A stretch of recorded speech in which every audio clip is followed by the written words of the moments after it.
во врска со пожарот во Битола кој избувна на 16 јули. За пожарот кој вчера попладне избувна над Битола, алармот се запали. Пожарникарите, доброволците, вработените во јавните предпријатија беа на терен. Местото го посети градоначалникот на Битола Тони Коњановски, а во 22 часот и седница на кризниот штаб со сите вклучени институции, а и координаторите на советничките групи во Советот на општина Битола.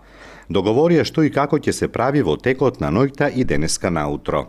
Во меѓувреме, преку видеообраќање се огласи директорот на Центарот за управување со кризи, кој најави и авионска поддршка за Битола во гасењето ако за тоа има потреба. Во непосредна близина на Битола, до рано наутро ќе биде ставен под делумна контрола. Во овој момент овој пожар воопшто не ја загрозува Битола, нема потреба од никаква паника.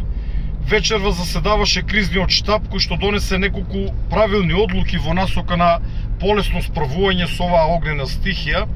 Повеќе од 120 пожарникари, доброволци, но и возила на противпожарната единица и јавното комунално предпријатие се на терен, така што нема никаква опасност пожарот да се развие во насока на Битола. Јас сум голем оптимист и мислам дека рано наутро овој пожар ќе биде ставен под целосна контрола.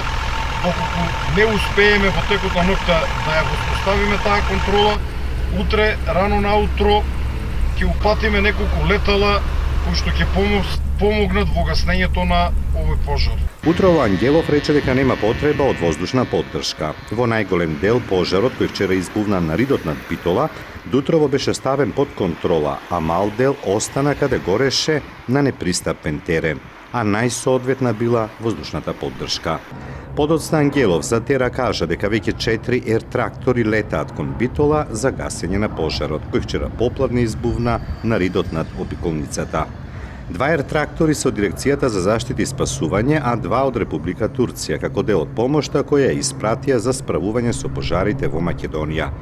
Кога веќе беа над градот, стигна веста од Ангелов дека не 4, туку 5 ер-трактори се над Битола. На двата од Дирекцијата за заштита и спасување им се приклучи уште еден, со што стана 5 заедно со двата турски.